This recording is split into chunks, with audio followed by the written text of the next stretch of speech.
أعوذ بالله من الشيطان الرجيم. بسم الله الرحمن الرحيم. السلام عليكم ورحمة الله وبركاته. الحمد لله رب العالمين، والصلاة والسلام على أشرف الأنبياء والمرسلين وعلى آله وصحبه أجمعين. سبحانك لا علم لنا إلا ما علمتنا إنك أنت العليم الحكيم.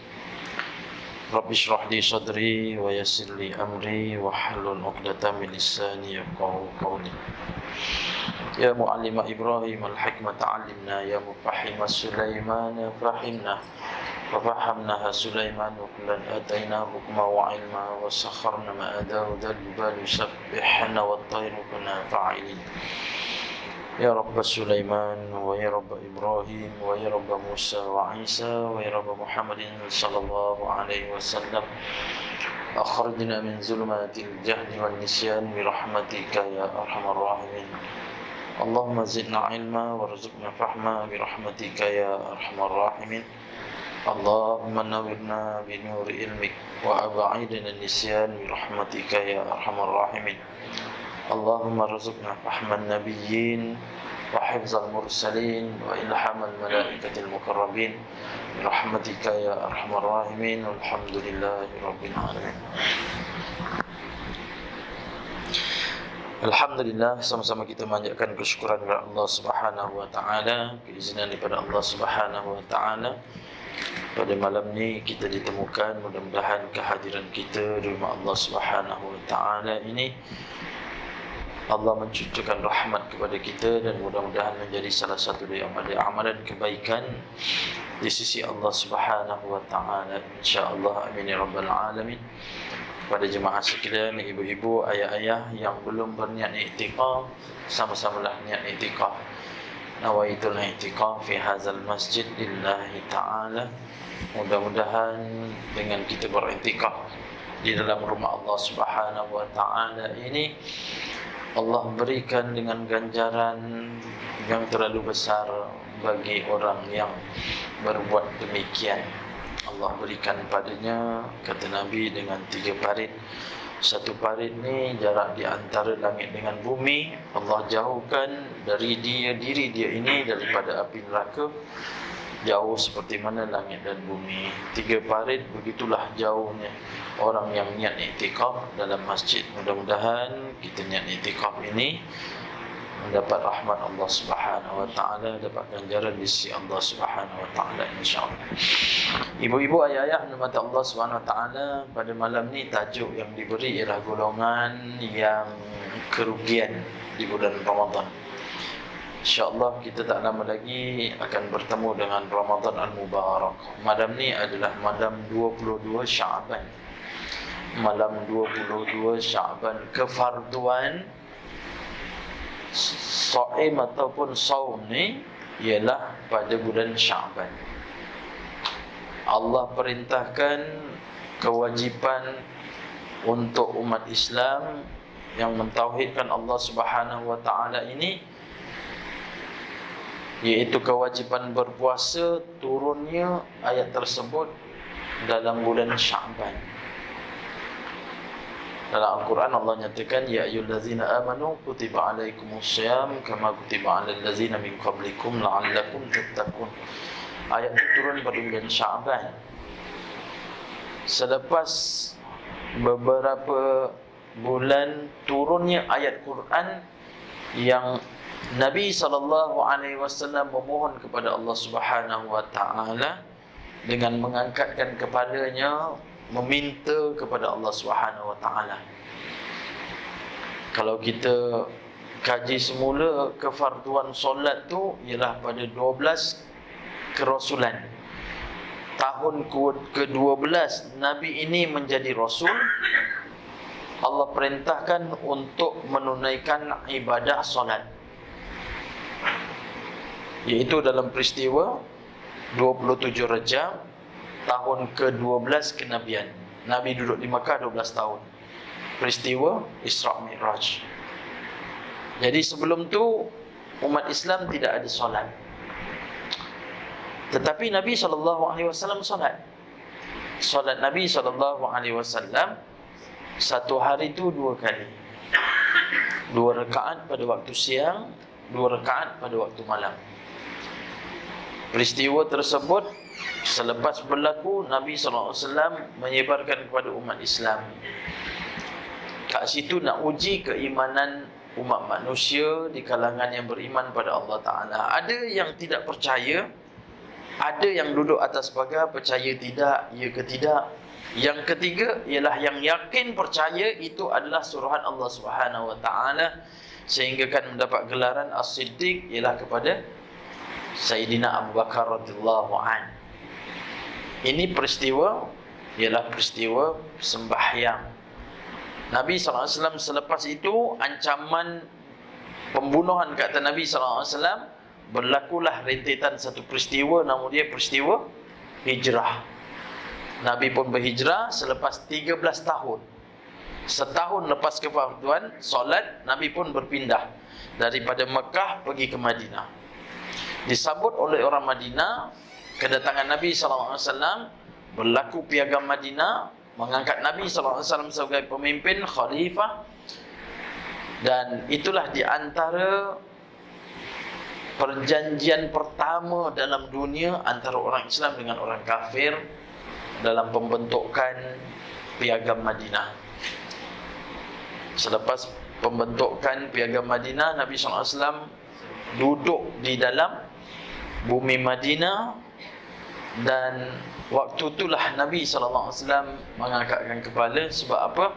Sebab cemuhan di antara orang-orang Yahudi masa itu, dia menyatakan bahawa Muhammad ini dia membawa kepada agama baru, mentauhidkan Allah Subhanahu Wa Ta'ala, sedangkan dia mengikut kita. Kenapa yang diikut? Sebab Nabi SAW duduk di Madinah, dia sembahyang berkiblatkan kepada Masjidil Aqsa. Sedangkan Masjidil Aqsa lah tempatnya pengibadatan orang-orang Yahudi, keturunan Bani Israel. Sampai sekarang kita tengok orang-orang Yahudi berkiblatkan di sana. Sebab tu tempat ikatnya buruk di Baitul Muqaddis, tempat di antara ratapan orang-orang Yahudi.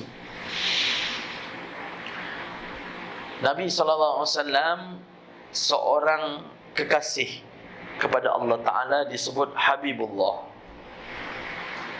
Diberikan wahyu oleh Allah Ta'ala, kalam dari Allah untuk kita dengan Al-Quran.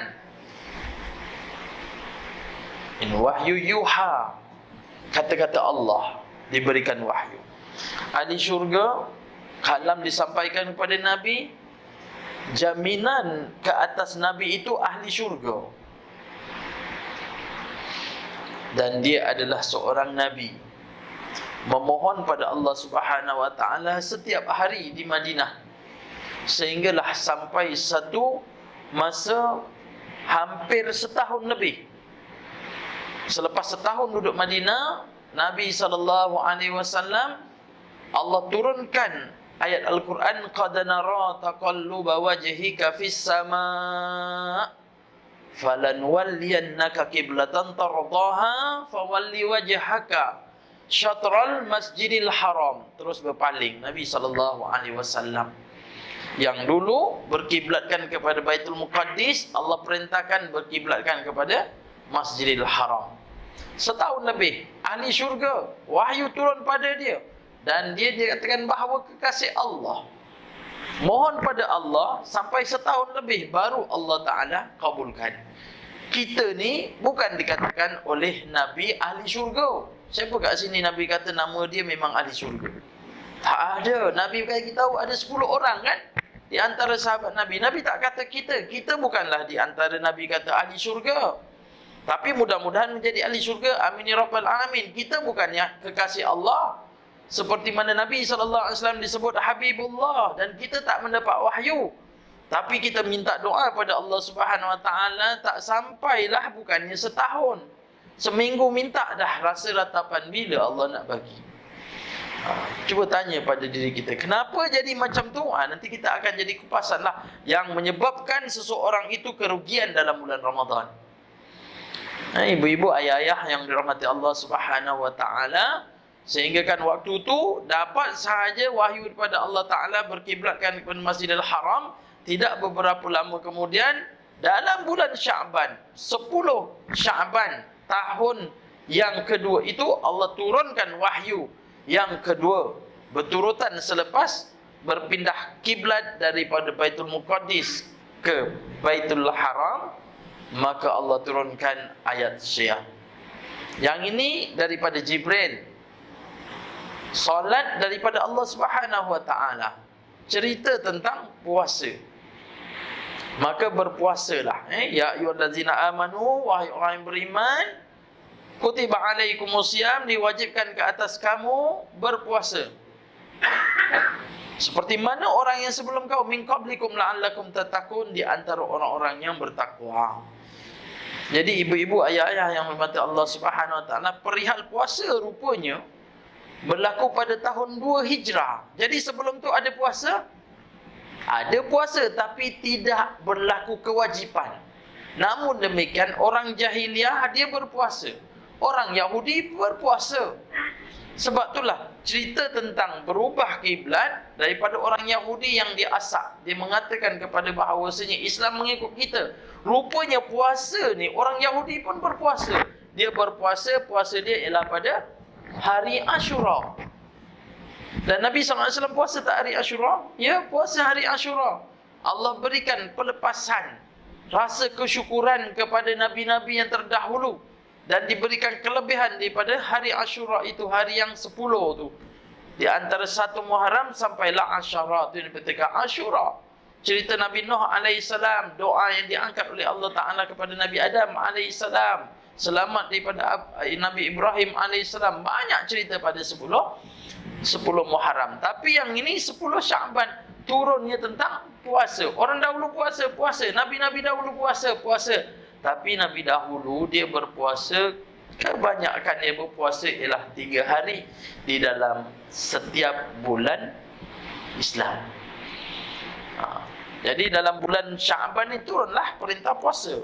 Kan? Bulan Sya'ban. Bulan Sya'ban bulan berapa? Bulan 5 ke bulan 6? Bulan 8. Subhanallah. Bulan Sya'ban bulan 8 tuan-tuan. Kalau sebut Ogos, bulan berapa? 8 tahu. September 9 mahir kita. November 11. Oh, mahir. Sya'ban 6 dia jawab. 8 tuan-tuan. Turun cerita tentang puasa ini bulan Sya'ban. Nabi-Nabi terdahulu puasa 3 hari. Ada di antara puasa memang Nabi buat ialah Ashura. Orang kafir di antara orang-orang Bani Israel, orang Yahudi kata, tengok Muhammad ini mengikuti seperti mana agama kita kemuliaan tentang Ashura. Kan Nabi ada menyatakan kan, kalau seandainya aku hidup ke atasnya, maka difardukan untuk puasa Ashura kan. Allahu Akbar. Cerita tentang kelebihan Ashura. Tiba-tiba Allah turunkan kepada umat Muhammad sallallahu alaihi wasallam, iaitu kewajipan berpuasa bulan Ramadan al-Mubarak. Kita kena rasa gembira, kena rasa suka sangat Ramadan yang akan datang. Sebab tu Nabi sallallahu alaihi wasallam setiap hari di dalam bulan Rajab, Sya'ban sampailah kepada Ramadan, dia tetap berdoa apa? Allahumma barik lana fi Rajabin wa Sya'ban wa ballighna Ramadan, sampai kepada Ramadan. Dan Nabi sendiri pun minta doa, Allahumma barik lana fi Ramadan. Sebab tu Ar-Ramadan kita sebut Al-Mubarak. Allah berikan keberkatan kat situ. Apa keberkatan dia? Masya Allah, terlalu banyak kelebihan-kelebihan daripada Ramadan Al-Mubarak. Mungkin saya selit-selitkanlah serba sedikit tentang kelebihannya, tetapi diceritakan bahawa kerugian orang dalam bulan Ramadan yang dia tidak dapat memanfaatkan pada bulan Ramadan itu, di antaranya ada salah satu daripada hadis Nabi sallallahu alaihi wasallam. Kalau dan masyhurlah cerita ini, Nabi sallallahu alaihi wasallam ketika hendak menaiki mimbar. Kan? Nabi nak naik mimbar, tiba-tiba Jibril datang. Jibril ni ialah makhluk Allah. Makhluk Allah sama seperti kita, makhluk Allah, tapi dia dijadikan cahaya, daripada cahaya. Kita daripada air mani, datuk kita Adam daripada tanah. Jibril datang, Nabi SAW nak naik daripada tangga ni, tiba-tiba Jibril datang, lalu dia pun berkata, apa dia kata? Di antara dia ucapkan aja, Nabi terus sebut amin. Sedangkan Nabi SAW sendiri je yang mendengar kata-kata daripada Jibril. Sahabat-sahabat dengar, cuma perkataan yang keluar daripada Nabi, amin. Naik tangga satu, Nabi kata amin. Lepas tu Nabi naik lagi satu tangga, amin. Lepas tu naik tangga ketiga, amin. Nabi SAW berkhutbah.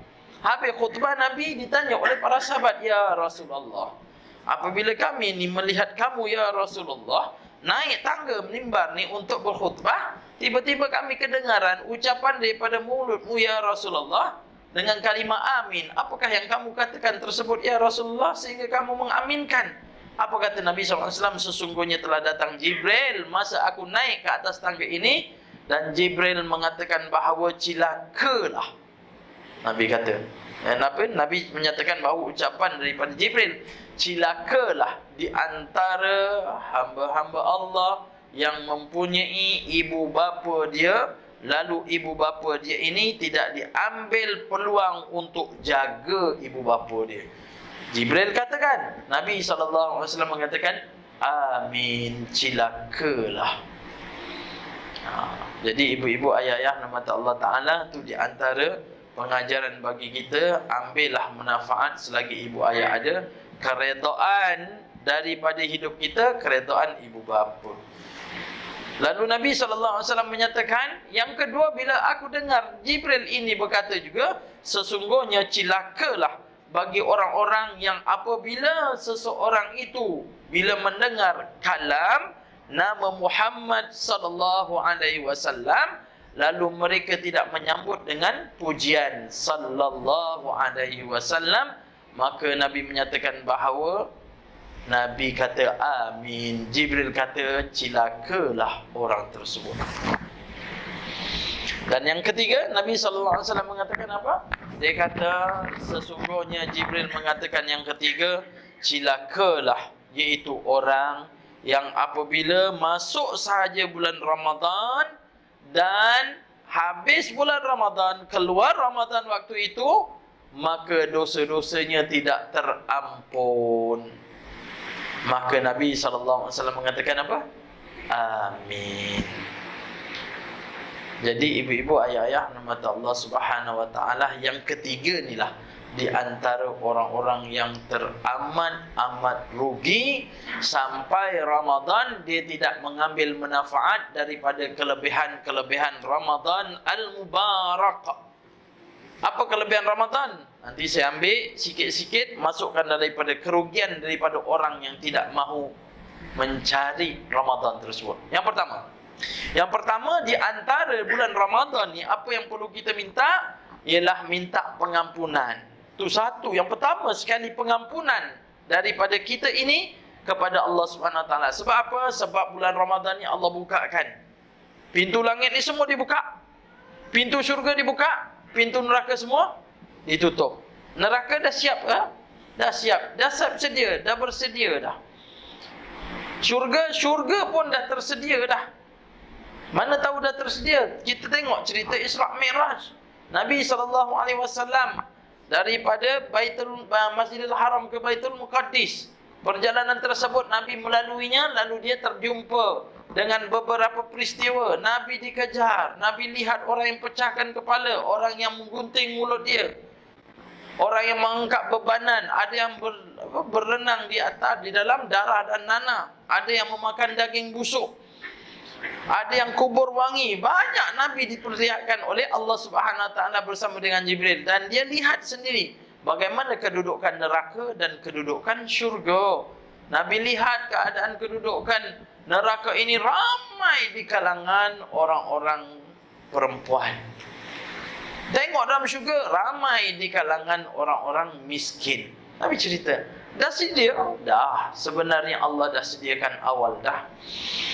Kalau kita ni tengok wayang, dia boleh tunjukkan gazet-gazet cerita yang akan datang. Kita tengok cerita ni best. Tiba-tiba tengok coming soon. Dah tayang tak? Dah kata coming soon, akan datang. Kita tak. Tapi dah ada tak? Dah ada. Itu manusia buat. Ini kan syurga. Allah jadikan kita ni daripada tak ada kepada ada. Dunia yang tak ada tiba-tiba ada. Kekuasaan Allah meliputi segala. Walillahi ma fis samawati wa ma fil ardh. Ni syurga Allah dah sediakan dah.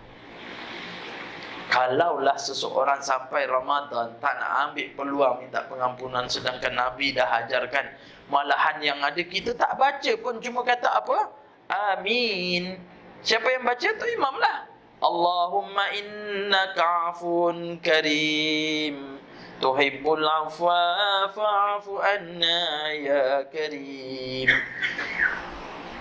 Apa benda imam tu cakap? Tu minta, engkau yang maha mulia Allah, ampunkan kami ya Allah, ampunkan mak kami, ayah kami ya Allah. Kalau kita tahu doa tu, kita rintih pada malam, subhanallah, Allah ampunkan, terutama dalam bulan Ramadan Al-Mubarak. Sebab itulah dalam bulan Ramadan Al-Mubarak jangan sekali-kali kita tinggalkan di antara dia doa-doa mustajab.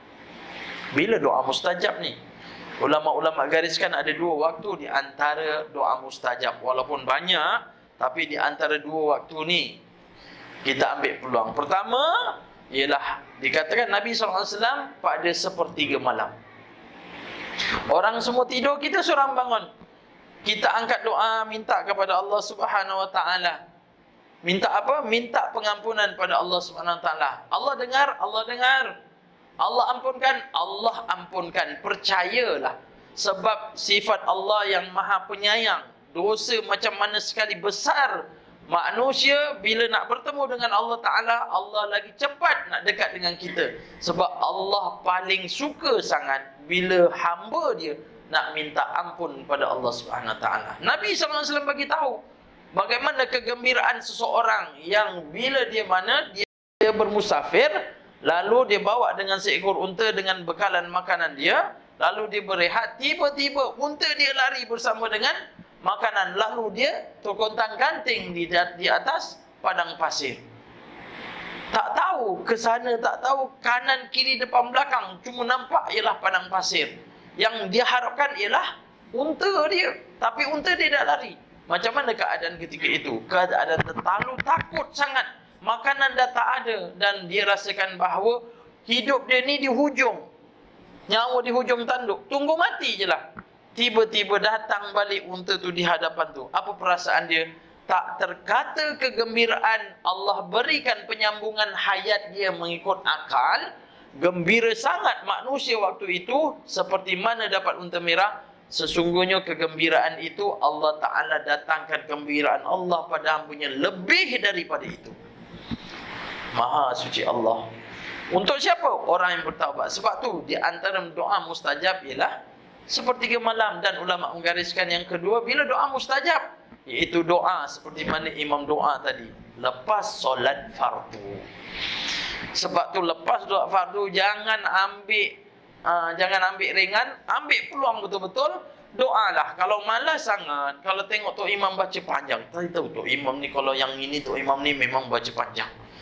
Mana tahu panjang, yang sebelah aku angkat daripada tinggi dah jadi rendah dah. Dah berat dah, panjang sangat. Ya, kita tengok doa tahlil kan, biasa doa tahlil kan mula-mula panjang. Mula baca mula macam ni, lepas tu turun panjang doa tahlil. Itu belum dicampur entah doa apa lagi. Ya Allah, bilalah ni ya Allah. Kalau seandainya tahu doa tu imam tu panjang, tuan-tuan ambillah doa intipati daripada keseluruhan dia. Ambil dia punya pati. Apa pati dia? Nabi ajar, Rabbana atina fid dunya hasanah wa fil akhirati hasanah wa qina azabannar walhamdulillahi rabbil alamin. Tu imam aku belah dulu. Tapi nak pentingnya apa? Jangan sekali-kali tinggalkan doa selepas solat fardu. Masya Allah. Itu doa di antara doa yang mustajab waktu dia.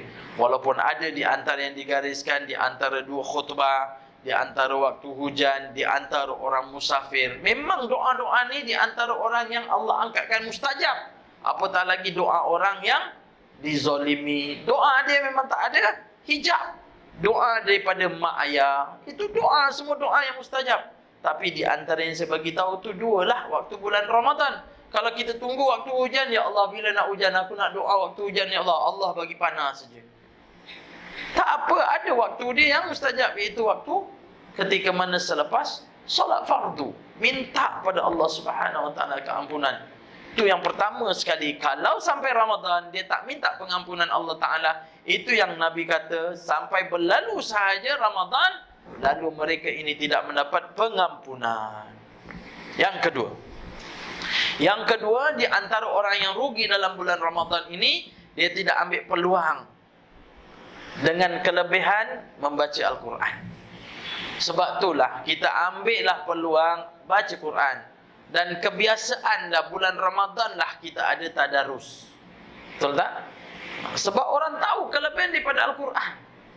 Ustaz, bukan saya tak nak baca Quran, Ustaz. Sebab saya baca Quran pun merangkak, Ustaz. Banyak orang cakap, Ustaz, saya baca merangkak boleh baca, Ustaz. Saya kata, kenapa susah-susah nak merangkak? Cuba duduk betul-betul. Ustaz, saya cakap lain, Ustaz cakap lain. Kenapa awak cakap sendiri awak baca merangkak kan? Tak, maksud saya merangkak tu baca tersangkut-sangkut. Oh, subhanallah. Boleh ke Ustaz saya baca dalam keadaan tersangkut-sangkut? Boleh tak? Boleh, tuan-tuan. Kita belum mahir dalam Quran, kita baca, tapi dengan satu syarat. Apa syaratnya? Kita belajar Quran lalu kita baca. Itu dibolehkan. Kita masih belajar dan kita baca seorang-seorang. Dalam pada tu belajar kita tak putus, maka dibolehkan. Tapi kalau seandainya kita ini tak belajar, tiba-tiba kita baca, maka kita akan dapat dosa. Amma yatasaalun.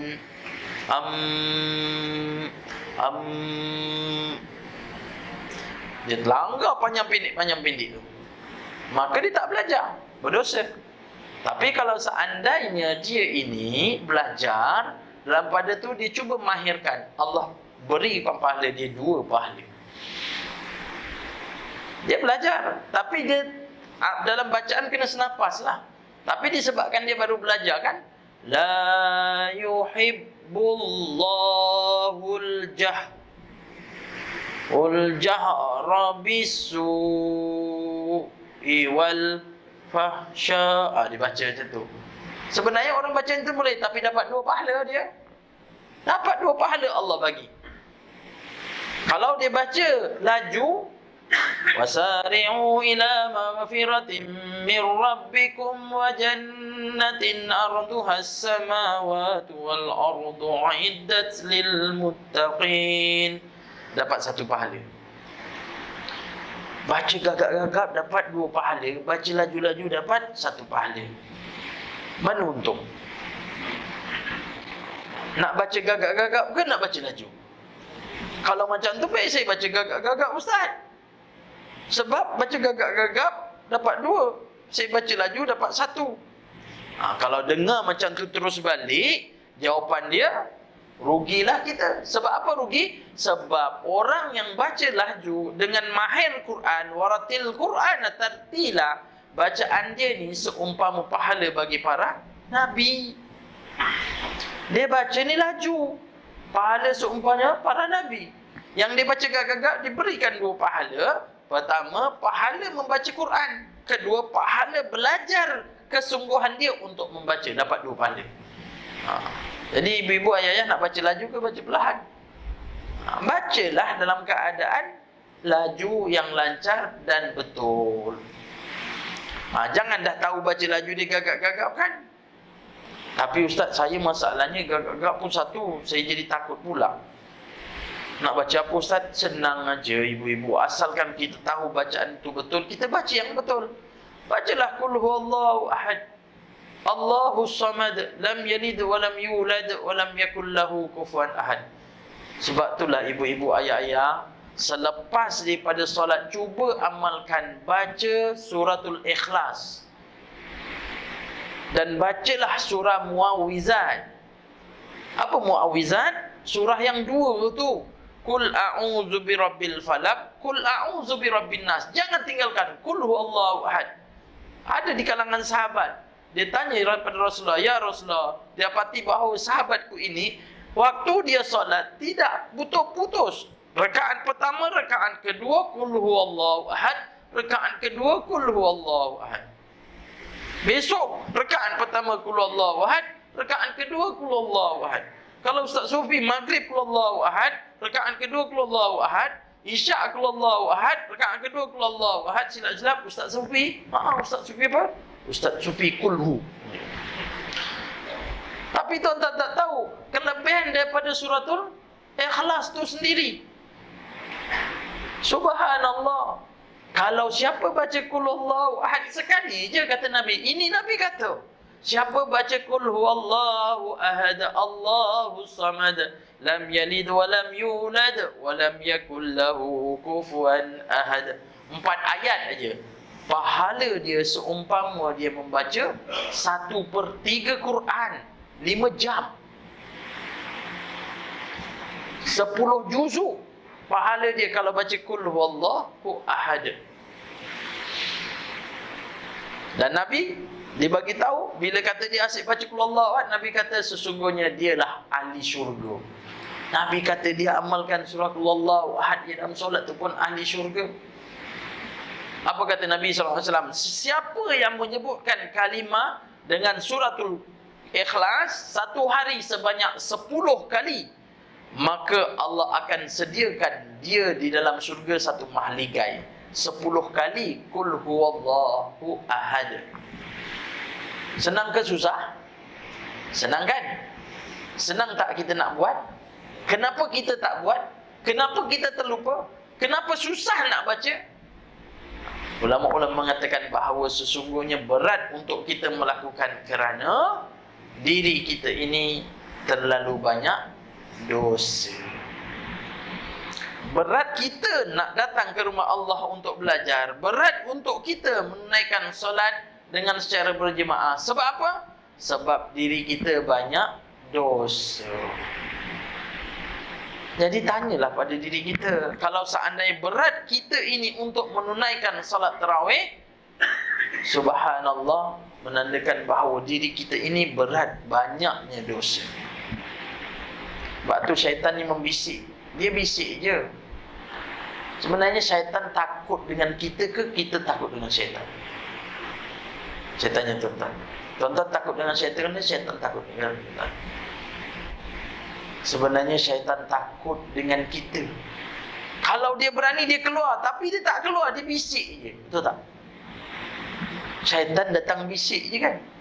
Kita bangun pagi tu, apa kata syaitan bisik?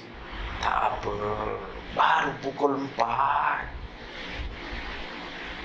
Pukul 4:30 kang bangun lah. Dibisik je, bukan disuruh, dibisik. Akhirnya kita kata, okeylah, sikit lagi lah, sikit. Lepas tu, bangun-bangun, pukul 7. Kau Qiyamul Lail pun hanyut, subuh pun hanyut. Kenapa hanyut? 6.57 habis waktu. Dah sampai waktu haram. Dah tak boleh nak solat. Sebab tu syaitan takut dengan kita. Kalau dia berani, dia keluar. Sebab tu bangun pukul 4, bangun. Dia bisik, tidurlah. Kita cakaplah, aku nak bangun juga. Tidur, dia bisik. Kita tak dengar, tapi dia bisik. Dia kata apa? Sekejap lagi.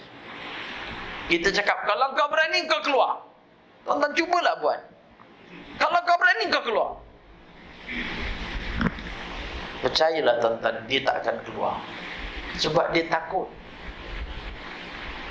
Mula dah persoalan daripada tuan-tuan akan cakap. Tapi kalau dia keluar, Ustaz,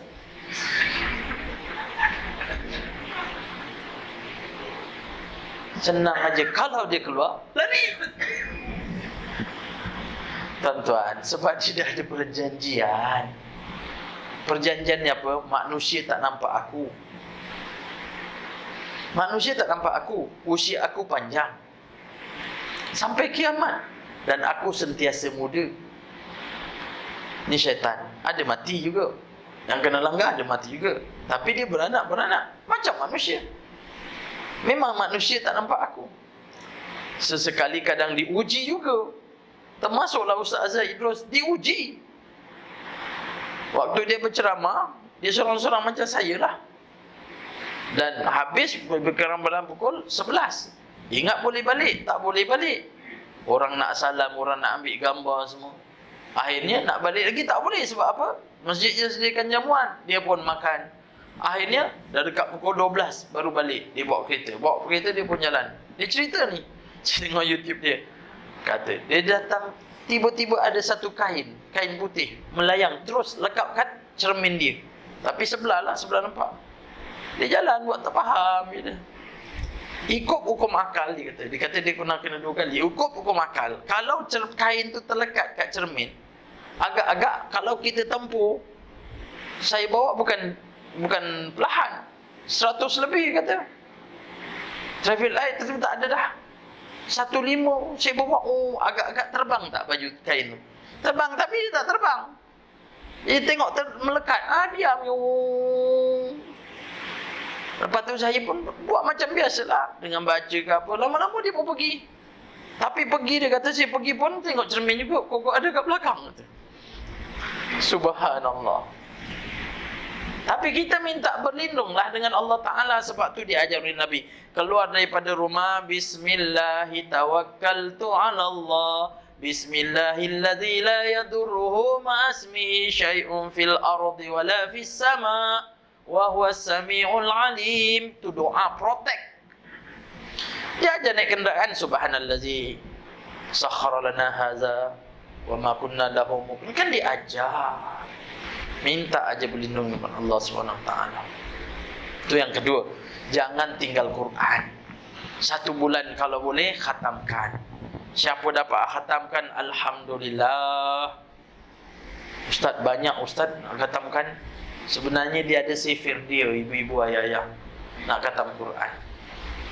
Boleh. Tak banyak sebenarnya kita baca. Quran ada berapa juzuk? 30 juzuk. Sebab tu formula kita membaca Quran, masa membaca Quran dan sebelum membaca Quran, kalau boleh jangan belik-belik Quran. Sebelum dan semasa membaca, jangan belik-belik. Jadi baca je dulu. Baca je dulu. Tetapi kalau seandainya kita dah membaca Al-Quran, sunat, guru saya kata sunat. Kalau seandainya anda dah tasmi', anda dah baca Quran, anda pandanglah Quran, silak-silakkan. Dia ada patu silak. Anda tak baca tak apa, tapi anda tengok je. Tengok pun memadai, tengok silak-silak. Tapi selepas baca Quran. Kenapa? Sebab kalau kita mula-mula baca, kita awal Ramadan ni kita baca وَبَشِّرِ الَّذِينَ آمَنُوا وَعَمِلُوا الصَّالِحَاتِ أَنَّ لَهُمْ جَنَّاتٍ تَجْرِي مِنْ تَحْتِهَا الْأَنْهَارُ كُلَّمَا. Ya Allah, tebalnya lagi. Bila kita tengok tebal lagi, كُلَّمَا رُزِقُوا مِنْهَا مِنْ ثَمَرَةٍ رِزْقًا. Lambat pula nak habis ayat ni. قَالَ هَذَا الَّذِي رُزِقْنَا مِنْ قَبْلُ Utubihi mutasyabiha. Habis sadaqallahul azim. Sebab apa? Dia dah silap dulu, tebal lagi. Tapi kalau dah habis silap. Dalam Al-Quran ada 30 juzuk. 1 juzuk ada 20 muka. 20 muka bersamaan 10 helai. 10 helai kita bahagikan dengan 5 waktu solat.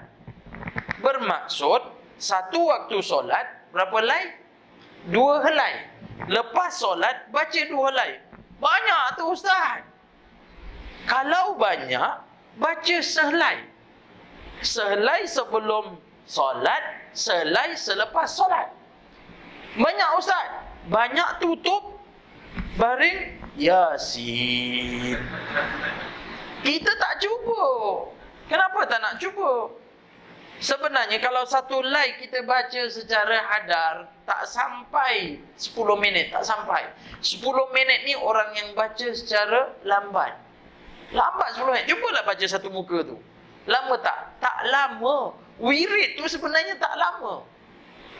Tapi kita secara berjemaah tu yang jadi lama. Kalau seorang-seorang wirid tak lama. Astagfirullah, astagfirullah, astagfirullah. Astagfirullahaladzim allazi la ilaha illa huwal hayyul qayyum wa atubu ilaih. La ilaha illallah wahdahu la syarika lah. Lahul mulku wa huwa ala kulli syai'in qadir. La ilaha illallah. Baca tu tak sampai 5 minit. Cuba tengok handset, tengok WhatsApp. Tak sampai 5 minit kan? Dah. Mananya tak sampai, lebih daripada 5 minit tuan-tuan. Silat-silat 15 minit. Tengok handset je. Itu pun 15 minit. WhatsApp tak habis. Tak habis apa? Tak habis. Tak nak jawab. Tak habis baca. Belum lagi tele. Belum lagi IG. Belum lagi Facebook. Batulah. Yang kedua, di antara kerugian orang yang dia tidak mahu mengambil manfaat dengan Al-Quran. Yang ketiga ni tarawih, tuan-tuan. Tarawih ni salah satu daripada satu pemberian Allah kepada Nabi Muhammad, terutama kepada kita, Lina. Di antara ibadat yang Allah angkatkan. Hanya sebulan aja. Ni sekarang ni, besok try, cuba buat tarawih. Ustaz Sufi kata besok kita mula tarawih. Tengok insya-Allah Ustaz Sufi seorang yang solat tarawih.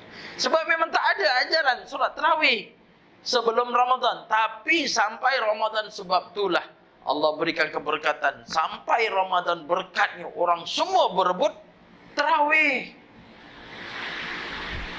Teruknya bila raya kedua tu, selamat hari raya. Tengoklah tarawih terus turun. Tengok 2 minggu lepas Ramadan, lagu raya dia habis turun. Semua turun tangga lepas maghrib, lepas isyak terus. Betul tak? Tarawih makin lama makin kurang. Sedangkan kat situ ada kelebihan dia. Sebab itulah ambil manfaat daripada tarawih. Saya bukalah rahsia, ibu-ibu, ayah-ayah. Saya suka cerita. Tak apalah, saya cerita tentang diri saya. Saya bukan orang pandai.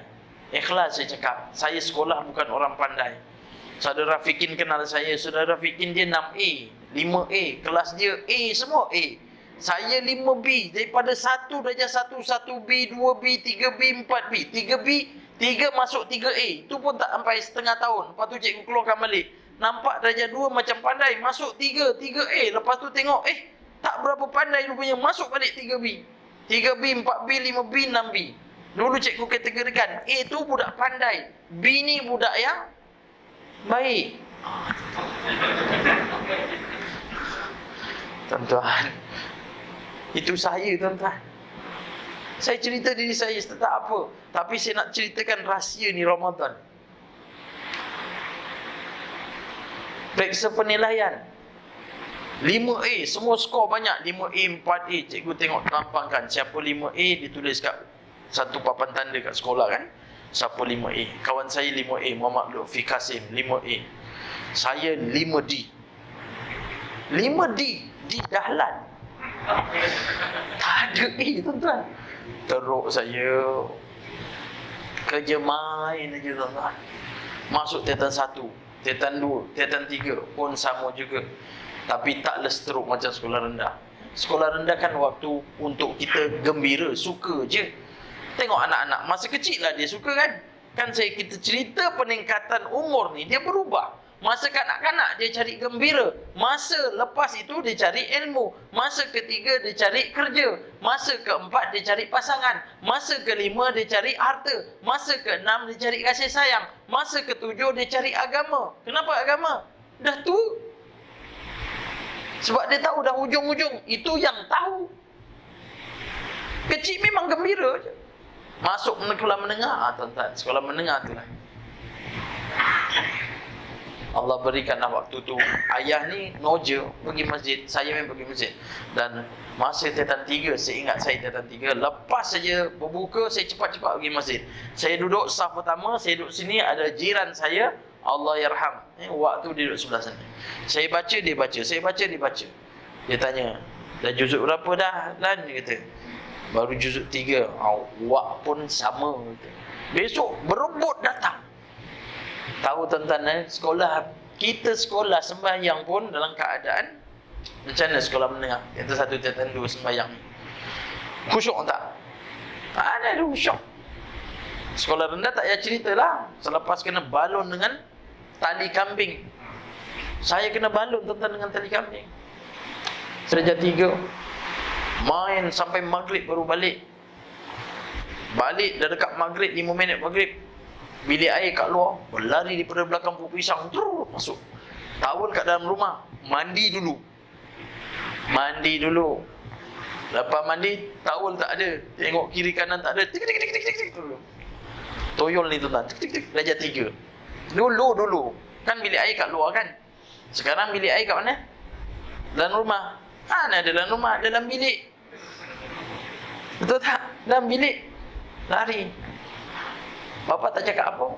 Satu hari saya balik lewat, saya tengok bapa tak ada. Bapa nak pergi masjid ni? Tak ada. Saya masuk bilik. Selamat. Bagus. Allah yarham bapa. Ketuk. Tak. Lan. Ya pak. Buka pintu. Kenapa pak? Bapa nak ambil barang. Ambil barang. Bapa tertinggal ke? Kita kecil lagi agak disanggut ni. Dia buka. Dia bawa tali kambing tuan-tuan. Dia bawa tali kambing terus masuk bilik air, terus selak. Kau dah sembahyang asar belum? Tanya dah nak masuk maghrib. Dah sembahyang asar belum? Semalam bapa tak suruh sembahyang asar. Engkau jawab. Zam, dia bagi. Tak boleh lari. Nak lari macam mana? Pintu dia dah kepung. Sebelah kolah tu kena. Melalak saya. Suruh sembahyang tu. Balik, lepas tu mandi, menangis-nangis. Mak dah cakap, suruh sembahyang. Kau tak nak sembahyang. Merajuk tuan-tuan, malam tu tak nak makan. Badan muka lapuk. Apa tuan-tuan? Lepas tu terus berubah sembahyang. Sembahyang asal sembahyang. Tuan-tuan sembahyang asal sembahyang. Kerja kahwin sembahyang kat masjid. Pergi Zuhur bawa kawan-kawan pergi masjid. Sembahyang tak sampai 2 minit. Tutup. Assalamualaikum warahmatullahi. Jom. Janji sembahyang. Dah sembahyang? Dah. Tanya kawan. Betul lah ada sembahyang. Tapi sembahyang macam kinjeng cewek. Tahu kinjeng cewek? Ni tahulah. Pepatung cebok. Tahu pepatung? Pepatung tu kalau dia kena kat air macam mana cebok? Sikit je. Janji sembahyang. Tapi masa Tiatan 3 tuan-tuan, saya doa ni. Saya suka dengar ceramah Allah yarham Ismail Kamus. Dulu Ismail Kamus kan, kalau tengok forum perdana, Ismail Kamus, Allah yarham Mahrundin, lepas tu Ismail Hashim kan, Mufti. Allah Akbar. Kalau dengar tu, orang tu dulu kata-kata dia semua barakah lah. Dia cakap sikit tapi jadi tusukan dalam hati. Allah, macam mana? Sebab tu kadang saya bawa cerita-cerita daripada Ismail Kamus yang datang, alhamdulillah ramai jemaah kan, semua. Tapi ramai lagi kan tak datang. Jemaah terus dalam baik kita kita kena balik kata. Allah yarham. Jadi saya kata dalam sembahyang tu, sembahyang tarawih tu, masa tu berangan, tapi jangan buat tuan-tuan Masa tu Tiatan 3 saya berangan, ya Allah, aku ni belajar tak jadi apa, ya Allah. Ni Tok Imam baca panjang. Aku nak jadi apa ni, ya Allah? Aku ni suka dah Ismail. Kalau dah ya Allah, kau jadikan aku ni macam Ismail Kamus, boleh aku pergi sebarkan ilmu. Tapi belajar ngok-ngik tu kan. Belajar teruk saya. Tapi itulah takdir Allah Ta'ala. Kita berdoa dalam bulan Ramadan. Lepas tu memang saya tak tinggal Ramadan, tinggal. Bawa tiap-tiap tahun tarawih. Walaupun dalam 20, ikut 20. Orang tua dulu 20. Sekarang 8. Bapak-bapak kita dulu 20 kan? 20. Walaupun selawat dia bukan main. Assalamualaikum, jom balik. Ujung. Kan? Betul tak? Orang tua dulu kan? Bilal bukan main laju ni. Assalamualaikum. Yang belakang apa? Sulali kan?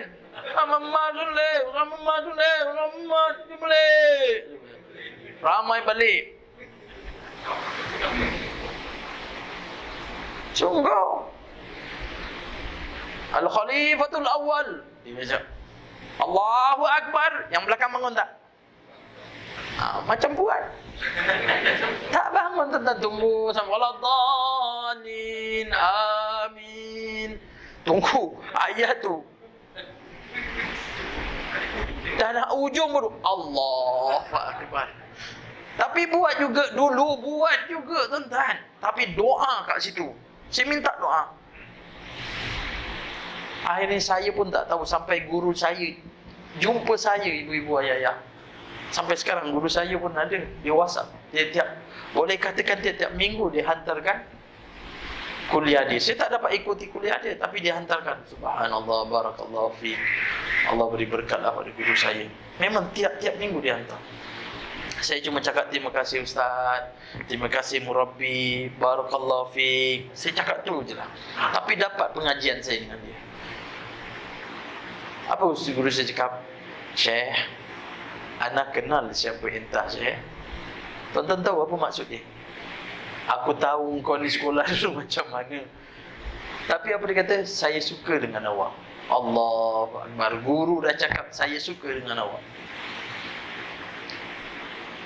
Sampaikanlah ilmu, kata. Tapi guru tahu bahawa sesungguhnya aku ajar budak macam ni pun dia dapat saham. Saya sampaikan pada ibu-ibu ayah-ayah. Ibu-ibu dapat beramal. Bukan saya dapat saham, mak ayah saya dapat saham. Guru saya pun dapat saham. Sebab tu tak putus dengan saya. Tapi saya tahu awak ni siapa. Kalau 20 ni awak nombor 18. Tuan-tuan faham tak? Orang yang tak berani nak bercakap, kalau suruh bercakap tak berani.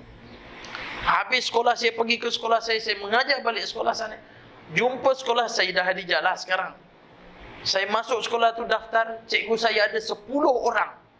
10 orang. Ada cikgu yang kenal, Allah yarhamlah, dia kata. Entah buat apa sini?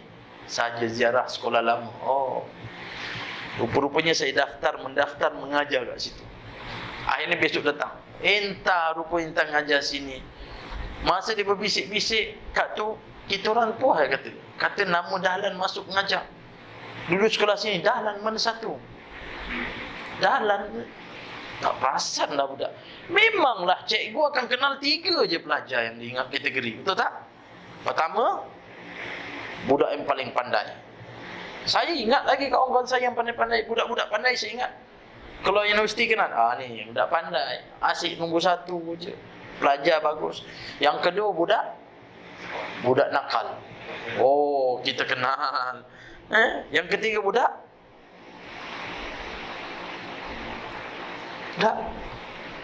2 campur 2, 8. SSA tu 7. Ini budak yang ngongek lah tuan-tuan, senang cerita. Ya, saya jumpa, saya ngajar. Ni, satu sekolah. Duduk kat madrasah anak yatim. Ajar anak yatim. Tengok 4 tolak 2. Sekolah mendengar aja 2. 4 tolak 2. Macam mana bang nak kira 4 tolak? 4, kau angkat jari kau 4. Tolak 2. Ambil 2, tutup. Tinggal berapa? 2. Itulah. 2. Oh, macam tu. Senang abang. Senang. Cuba kau tolak. 5 tolak 4. 5 tolak 4. Tinggal 1. Bagus. 3 tolak 4. 3 tolak 4. Dia jawab apa? Dia tinggal 1. Bang, macam mana? Susah. Kalau tak boleh itu maknanya kita berhutang. 3 tolak 4 berhutang 1. Tolak 1. Oh, itu tolak. Bagus. Dah faham. 12 tolak 5. 12. Ada 10 je bang. Kejap. Yang kaki. Tolak 5. Budak macam tu kita ingat tak? Ingat. Saya ingat anak-anak yatim saya sebut ni. Oh, kenal bang, kenal. Saya kenal. Kita bantu dia kan. Budak-budak macam tu kita ingat. Cikgu tak kenal. Siapa Dahlan tak kenal? Sebab kita punya kategori ni pandai tidak, jahat pun tidak, bebal pun tidak. Jadi kita kategori saudara. Sampailah Allah datangkan keberkatan. Selepas daripada itulah saya minta pada guru saya nak masuk mana? Saya nak ngapal Quran. Bila ngapal Quran, saya temu duga sampai dah saya dapat berjaya temu duga, guru-guru saya ni datang, ramai kawan-kawan saya. Dia cakap, sesungguhnya awak ni bukan saya yang pilih awak. Saya kata, ustaz ni apa? Bukan pilih. Ustaz yang temu duga, betul. Awak ni sebenarnya nak ngapal Quran, bukan saya yang pilih, walaupun saya temu duga awak, tapi Allah pilih. Allah. Masa tu, ya Allah, Allah bukakan. Waktu itulah perjalanan hidup saya. Sampailah Mesir, patah balik, jumpa kawan-kawan. Jumpa kawan WhatsApp kawan-kawan kata, iya ke? Orang kampung jumpa saya, sampai cakap, betul ke si Dahlan ni jadi cikgu? Dahlan ni pergi Mesir. Orang pertama kat kampung pergi Mesir saya lah. Betul ke? Betul ke? Iya ke? Subhanallah. Tapi nak cerita tu tentang di antara doa dia ialah pada bulan Ramadan Al-Mubarak. Tiatan 3, dosa waktu tu taklah sebanyak yang sekarang, tapi Allah angkatkan, Allah makbulkan. Saya minta sebenarnya, minta ya Allah berikanlah ilmu sedikit yang aku boleh sampaikan kepada orang lain. Mudah-mudahan manfaat kepada aku ke akhirat besok. Saya minta sebenarnya. Itu rahsianya saya bagi tahu pada tuan-tuan ialah bulan Ramadan. Tapi orang rugi sampai Ramadan, dia tak ambil manfaat dalam bulan Ramadan. Yang keempat ia orang tak puasa. Bulan Ramadan dia tak puasa. Jangan main-main tuan-tuan. Kalau kita nak ganti puasa, walaupun dia puasa setiap tahun penuh 365 hari itu pun, dia tidak dapat gantikan dengan satu kali hari Ramadan. Sebab tu kita jangan sampai kita ini tinggalkan, kecuali keuzuran. Tapi yang tak uzur pun buat uzur. Tak puasa, pecahlah pipe. Yang lelaki boleh kata pecah pipe. Pecah pipe ni untuk siapa? Orang perempuan yang haid, dia kata pecah pipe. Nak sangat ke pecah pipe? Tanyalah orang perempuan kalau datang haid, sakit tak ibu? Masa haid dulu muda-muda sakit tak? Orang perempuan sakit. Dia ada penyakit, namanya penyakit senggugut. Saya masuk sekolah menengah mengajar tu umur 25 tahun. Saya tak tahu apa benda senggugut. Masuk tingkatan 4, baru masuk budak dah main snooker. Main snooker. Baru pukul 8 perempuan dah macam ni. Dia kata main snooker lah, tangan ujung ni kan. Dia nak tunjal buah tak masuk. Saya kata pagi-pagi dah main snooker. Ustaz, dia sakit perut gitu. Saya kata, awak minum apa? Makan apa pagi? Awak makan nasi lemak, sambal. Itu yang sakit perut. Minum teh. Teh tak boleh tahu tak? Itu angin. Saya menceceh tuan-tuan. Baru nak belajar pukul 8 dah sakit perut. Kemudian tadi ustazah tu lalu. Ustazah, kejap ustazah. Budak ni sakit perut. Tak makan apa ni? Pagi-pagi dah sakit perut. Sambal ke apa saya tak tahu lah. Lepas tu cikgu tu masuk lah. Saya duduk luar. Tak lama ustazah tu keluar. Ustaz, senggugut ustaz. Apa ustazah? Senggugut. Sesungut. Saya tak tahu penyakit tu tuan-tuan. Sesungut. Apa sesungut? Senggugut. Senggugut tu apa? Orang perempuan uzur, dia sakit ustaz. Oh sakit. Baru tahu tu senggugut. Bila dah kahwin baru tahu, isteri kata, bang, senggugut tu sakit. Lalu ada bila cerita-cerita, orang kalau kena senggugut macam nak putus pinggang ustaz. Saya kata macam pernah putus pula pinggang kau. Dia punya sakit. Tapi bila lelaki pula kata, abang saya tak puasa, pipe pecah. La ilaha illallah. Nak sangat ke? Ambillah manfaat Ramadan tu, puasalah. Tapi tak nak curi-curi. Ya Rabbi ya Karim. Rugi besar. Rugi besar. Tapi orang dalam keadaan keangkuhan dia, perintah Allah dibuat macam tu. Tunggulah. Kita takut sampai di akhirat besok apa kita nak jawab. Tuan-tuan dapat tak satu video WhatsApp daripada penyanyi yang dulu masyhur kumpulan Spring. Nama dia siapa? Oh, tuan-tuan tahu Alhamdulillah, bagus. Saya sebenarnya masa tak kenal pun. Saya dijemput oleh pengarah penjara keluar. Waktu saya berceramah di MRSM Alu Gajah, anak dia ada di sana, didengar je. Lepas tu dia jumpa dengan guru tu. Saya nak minta nombor telefon ustaz. Nak buat apa tuan? Saya nak panggil dia, bawa pergi penjara sana, kat keluar.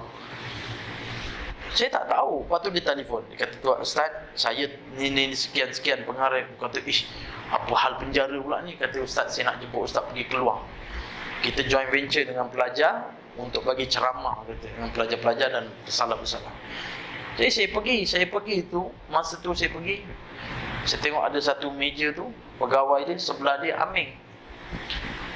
Dia sambut saya, dia kata, ni tuan ni, salam-salam. Lepas tu saya tengok, ni Cina mana ni, saya pun salam. Aming tu kan, saya ingat ni bahan Cina. Dia pun senyum, ustaz, siapa ni? Duduklah, duduk. Lepas tu kata, ustaz kenal kumpulan Spring ustaz? Aming. Yalah, nak kata tak kenal kan takut kecil hati. Memang tak kenal kan? Tak kenal. Lepas tu bila kawan yang saya bawa tu, ustaz ni yang penyanyi tu kan, di dalam villa ini aku menjadi saksi. Saya tahu selepas dia nyanyi tu, oh ini rupanya. Nak cerita tentang dia di penjara. Video tu baru sampai kat saya WhatsApp. Apa dia cerita? Dia masa di penjara dia cerita juga. Dia dapat satu kolit TO. Sejuk tu kan. Tadi tak berapa sejuk, ni makin sejuk. Lepas tu makin panas. Satu kolit TO ni tuan-tuan, dapat satu floor ni, dia berebut ni. Kerana apa? Kerana terlalu rindu. Orang kaki T tuan-tuan. Tapi TO ni tak ada gula, berebut. Saya tak minum. Tak minum, tak apalah tak minum, dia kata. Nak bergaduh, nak berebut, nak dapatkan T ni.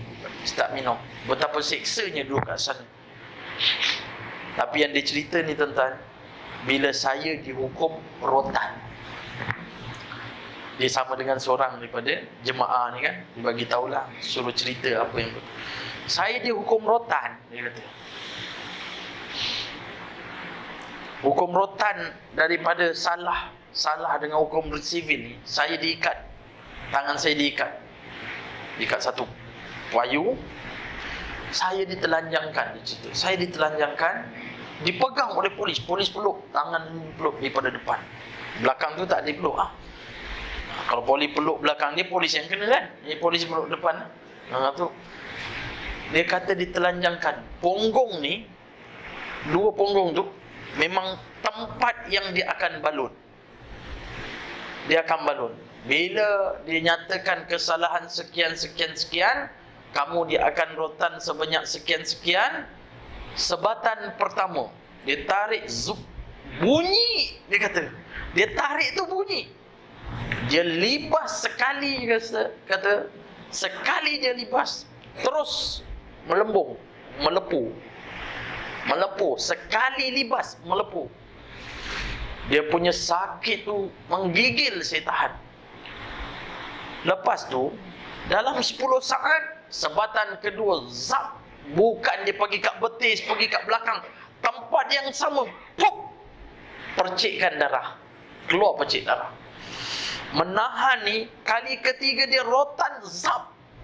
Tempat tu juga pecah, dia kata. Pecah. Dan dia punya tukang rotan ni, memang kerja dia tak ada lain, memang kerja merotan aja. Saya pergi ke Bandar Ili, penjara dulu tu, kat Simpang kan. Situ dia jadikan muzium. Tuan-tuan kalau nak pergi tengok boleh tengok. Tengok penjara tu dah kosong dah. Hukuman rotan pun ditunjukkan. Jadi pengurusi cakap, dia kata, Aming, awak nampak orang yang rotan? Saya tak boleh tengok, dia tak bagi tengok. Dia suruhkan, dia takut kita dendam. Tapi sebatan dia tu tepat, memang kena kat situ. Kebiasaannya yang ada kena 3 rotan, pengsan. Hampir pengsan. Saya masa tu saya kata bahawasanya dah lepas ni memang mati saya. Dia anggap mati tu macam pengsan lah. Dia anggap macam mati padahal akan pengsan. Tapi dia tak pengsan kan. Dia curahkan spirit. Supaya apa? Supaya sedar. Dia bagi lagi maksima. Amin kata 20 rotan. Itulah yang saya datang, kata. Saya takut, dia kata. Saya takut. Kalau itu hukum dunia Allah bagi dengan rotan yang saya tak tahan, apa akan jadi kalau Allah bari saya dalam keadaan saya tak solat dalam kubur? Nak cerita ibu-ibu, ayah-ayah, Allah pilih dia, diberikan hidayah untuk terima tentang kesedaran diri dia ni Allah sayang. Subhanallah, saya takut. Yang kat dunia tu saya gigil, saya takut. Kalau Allah balon dalam dalam kubur ni, Allah hentakkan dalam tanah 7 lapisan, apa kita nak jawab? Dia kata, apa kita nak jawab? Ya Allah, sebab tu saya janji dah, saya tak akan tinggal solat. Ya Allah, saya kata betapa Allah pilih, dia sayang, dia boleh berubah macam tu. Sedangkan dia dulu, ya Allah, dipenuhi dengan duit. Dia cerita kat Keluang, dia penuh dengan duit. Nak apa cakap dia? Sekali show, bukannya 1,000, bukan 2,000. Beribu bayaran untuk dia. Tapi dia bergelumbang dengan rasa keduniaan, gembira dia. Tapi sebenarnya kebahagiaan tak ada. Sebab tu kalau kita beriman, kita fahamkan apa maksud dunia. Orang beriman, apa maksud dunia? Dia cerita, dunia ialah satu tempat yang kita akan tinggalkan segala-galanya. Itu maksud dunia. Bagi kita, ertikanlah macam tu. Kalau kita tahu bahawa tempat dunia, tempat kita tinggalkan segala-galanya, kita akan mencari akhirat. Bermaksud, kita bukan tinggal semua, tapi kita carilah rezeki, kita besarkan anak, kita ibadat. Tapi ingat, tempat ini semua kita akan tinggal. Dengan apa? Dengan pangkat kita tinggal. Walaupun orang sekarang panggil saya ustaz, sampai ke akhirat besok Allah tak panggil ya Ustaz Dahlan, tak ada. Dengan nama Dahlan aja. Pangkat kita tinggal. Walaupun Datuk Seri, walaupun Datuk Tun Seri ke Tun ke, kat sana tinggal. Sebab tu kalau tengok orang-orang kenamaan, dia mati pun, di bantal ni, dia letakkan dia punya pingat bintang dia. Bintang dia. Ini bintang apa? PJK. Ini PKT. Yang ini MPMT tu, JKR yang tu, MPBB. Contohlah. Dia letakkan semua ni. Tapi semua ditinggal. Bila masuk dalam liang lahat, bintang ke apa semua, kat dunia. Allah. Apa maksud akhirat? Akhirat ialah satu tempat yang kita akan mendapat balasan apa yang kita buat kat dunia. Jadi ambillah manfaat yang Allah bagi kat kita, tak lama lagi dengan Ramadan. Doa pada Allah Ta'ala yang sekarang ni kita doa, ya Allah, sampaikan aku. Ustaz Sofi doa tadi apa? Balighna Ramadan, balighna Ramadan. Baligh ni maknanya sampai. Sampaikan Ramadan. Tapi minta doa, sampaikan Ramadan dalam keadaan sehat, boleh kita beribadah kepada Allah Ta'ala. Allah kuatkan keimanan kita untuk beribadah. InsyaAllah Allah akan kabulkan. Sebab tu cerita tentang kerugian bagi Ramadan ni tuan-tuan banyak. Banyak, tapi saya baru bagi tahu 4 aja. Dan di antara yang lain, jangan sekali-kali kita tinggalkan masjid. Solatlah jemaah di masjid. Kita solat sunat macam pahala solat fardu. Solat fardu kita buat dalam bulan Ramadan, Allah gandakan 70 kali ganda. Ni dalam bulan Ramadan Al-Mubarak. Sebab tu jangan tinggalkan. Seterusnya dikatakan bahawa orang yang rugi ialah orang yang pergi kepada tempat-tempat lagha ataupun tempat-tempat maksiat, tempat-tempat yang tak memberikan manfaat pada dia. Lagi apa? Seterusnya ialah orang yang rugi yang tidak dapat menjaga kalam dia. Mulutnya dia tak boleh jaga. Sebab tu kita berpuasa, kita kena jaga seluruh tubuh badan kita daripada perkara-perkara yang membatalkan. Mulut kita sekarang bukan sahaja mulut, tapi yang sekarang banyak dosa daripada kenapa ni? Sebab ni mulut dah tak bercakap, tapi tangan antol. Hari ni dapat tak? Ingat abang, malam ni malam Jumaat, balik awal, jangan tunggu kuliah habis. Tengok siapa yang hantar? Perempuan yang tidak tutup aurat. Ni tak adalah saya bagi contoh. Kita pun ketawa. Terus post pada WhatsApp grup reunion. Siapa golongan siapa tu? Golongan orang tua. Kenapa orang tua? Iya, tuan-tuan tahu tak kategori orang tua? Dulu saya kata kategori orang tua kan ada 4 kan.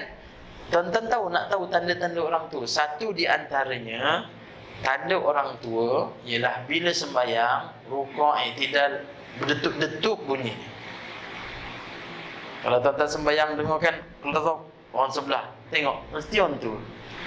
Jarang budak kecil kalau bangun nak bangun tu ketak-ketak.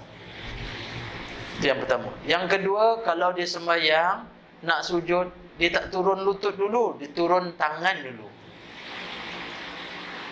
Berdiri tu kan Allahu Akbar, dia turun zup turun tangan dulu. Ini biasa orang tua. Sebab apa? Dia dah tak balance. Yang ketiga, dia suka cerita-cerita lama. Ini tanda dah tua ni. Perasan tak? Selain cerita-cerita lama, dia suka lagu-lagu lama. Balik surau duduk kat motor tu, Suzana, marilah sayang adik. Tak pasal-pasal turun masjid ke. Suka-suka, dia suka lagu lama. Dan seterusnya, di antara dia, kalau masuk grup, merajuk cepat left. Pun pelik orang tua tuan-tuan. Pelik orang tua. Lagi apa? Tanda-tanda kita dah tua juga, bila cakap suka ngulang-ngulang. Berapa kali kita dah cerita. Kau tahu aku dulu, dia nak mula cerita tengok ni. Kali ketiga dia cerita dengan kita. Ni tanda dah tua. Suka cerita ulang. Yang di antara yang tanda tua juga, dah lupa dah tuan-tuan. Banyak dah lupa. Letak cermin mata kat kepala tuan-tuan, satu rumah diam. Ayah letak kat sini, siapa Ali? Along ada Ali tak? Padahal cermin mata kat mana? Kat ni, kat atas ni. Along ada Ali? Tak ada, Along tak ada. Tapi Along dah senyum dia. Senyum. Ayah letak lain kali jangan Ali. Mak dia, mana mak dia? Semalam abang letak kat sini. Tadi abang tengok ada ni, apa pasal tak ada? Bang, cuba mengucap bang. Apa pasal? Abang ni dah banyak lupa tau. Abang dah tua. Tu tanda orang tua. Sebab itulah kita ni semakin hari semakin tua. Janganlah pergi tempat-tempat maksiat. Dosa jangan buat. Dan yang terakhir, last sekali lah, dalam bulan Ramadan, ruginya kalau menjadi orang bakhil. Sebab bulan Ramadan Allah berikan ganjaran terlalu besar sangat. Infakkanlah. Tu saya kata infakkan. Kalau setiap hari tu kita boleh infakkan, bulan Ramadan jangan sekali-kali kita tinggalkan. Mula hari ni pecah tabung, ambil simpanan sikit, susun duit elok-elok. Sampai Ratu Ramadan, infakkan. Bulan Ramadan Allah berikan pahala terlalu besar, apatah lagi beri makan untuk orang berpuasa. Yang berpuasa dia buat amalan baik, kita bagi dia makan, kita dapat pahala dia semua sekali. Pahala puasa dia pun kita dapat. Malah pahala dia tidak dikurangkan sikit pun. Sebab tu kat Mekah tuan-tuan kalau dapat pergi Mekah bulan puasa, subhanallah. Kelebihan saya tak cerita tentang Ramadan ni. Kalau orang pergi Ramadan, saya selit-selitkan sikit lah. Bulan puasa siapa pergi Ramadan, menunaikan umrah dalam Ramadan, apa kata Nabi? Orang menunaikan umrah dalam bulan Ramadan seumpama pahala dia mengerjakan haji bersamaku. Pahala dapat pahala haji macam dia pergi haji dengan Nabi SAW dalam bulan Ramadan seumur hidup. Maka berazamlah, cubalah pergi Ramadan berpuasa di Makkah atau Madinah. Tuan-tuan tak payah masak-masak, tuan-tuan tak payah beli-beli. Alhamdulillah, tahun 2019 saya dapat pergi tuan-tuan, bawa anak-anak pergi sana. Allah beri rezeki dapat pergi ke sana, ya Allah. Sampailah tahun tu lah saya hari raya, sembahyang hari raya 2 kali. Saya sembahyang hari raya 2 kali tuan-tuan. Pertama kat airport, kat Jeddah, airport Jeddah saya sembahyang sekali. Lepas tu terbang sampai ke Malaysia pukul 3 pagi, besok pagi sembahyang hari raya lagi. 2 kali saya sembahyang hari raya. Tapi kat sana turun je Ramadan, masuk je Ramadan, pergi, subhanallah. Sembahyang asar nak balik hotel tuan-tuan, tangan kosong balik berbunjut. Dia tengok Malaysia, tak ada yang Malaysia. Sabil. Dia bagi makan satu pack tu, makanan nasi Arab tu. Tuan-tuan buka aja terkejut. Suku 1/4 ayam. Kan orang Arab membiasakan ayam dia kadang suku tu satu polistrin tu suku. Kita satu ekor pecah 16. Lapak pula tulang belakang. Allah, tak ada isi. Sana tak. Satu ekor pecah 4. Subhanallah. Satu polistrin boleh makan 2 orang ke 3 orang. Saya buat 6 orang. Semua sekali campur mak betul 7 orang. Subhanallah, berbonjot. Bawa sahur, bawa pergi buka lagi. Dia tak basi. Itulah kehebatan. Sebab orang ambil manfaat dalam bulan Ramadan. Jadi infakkan setiap hari dalam bulan Ramadan, masukkan duit kita ini ke jalan Allah Subhanahu Wa Taala. Jadi ibu-ibu, ayah yang rahmat Allah Taala, saya minta ampun, minta maaf banyak-banyak tak kesampaian andai kata dalam tazkirah pada malam ni. Sebab kelebihan di tajuk ini memang tajuk yang terlalu besar. Besar sangat sebab kita boleh kaitkan dengan kelebihan-kelebihan Ramadan. Jangan sampai kita rugi dalam bulan Ramadan. Saya minta ampun, minta maaf juga andai kata keterlanjuran kata-kata saya sepanjang pengajian saya dengan tuan-tuan, walaupun sebulan sekali, tapi saya rasa macam dah selalu datang sini. Selalu datang sini.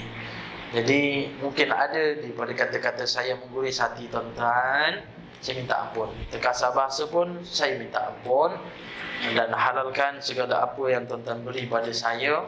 Saya doakan ibu-ibu, ayah-ayah, jemaah yang hadir ini, semoga Allah Subhanahu Wa Taala beri kesihatan, kewalafiatan, dan kita sama-sama dapat bertemu dengan Ramadan Al-Mubarak dengan kesihatan yang baik, beribadah dengan sempurna insya-Allah. Amin ya rabbal alamin. Allah jauhkan daripada segala penyakit, daripada wabak, dan mudah-mudahan bukan sahaja itu, tapi Allah pertemukan, satukan kita dalam syurga Allah Subhanahu Wa Taala suatu ketika nanti.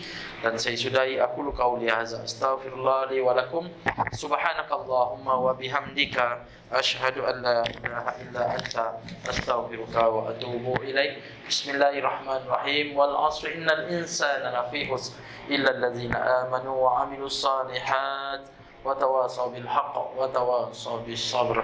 Alhamdulillahirabbil alamin. Wassalatu wassalamu ala asyrafil anbiya wal mursalin wa ala alihi wa sahbihi ajma'in. Allahumma ja'al jam'ana hadza jam'an marhuma wa tafarruqana min ba'di tafarruqan ma'suma. Allahumma afina min kulli bala'i dunya wa azabil akhirah wa syarrid dunya wa syarril akhirah. Ghafarallahu lana wa lakum ya karim bi rahmatika ya arhamar rahimin. Wa sallallahu ala sayyidina Muhammad wa ala alihi wa sahbihi wasallam. Walhamdulillahi rabbil alamin. Assalamualaikum warahmatullahi wabarakatuh.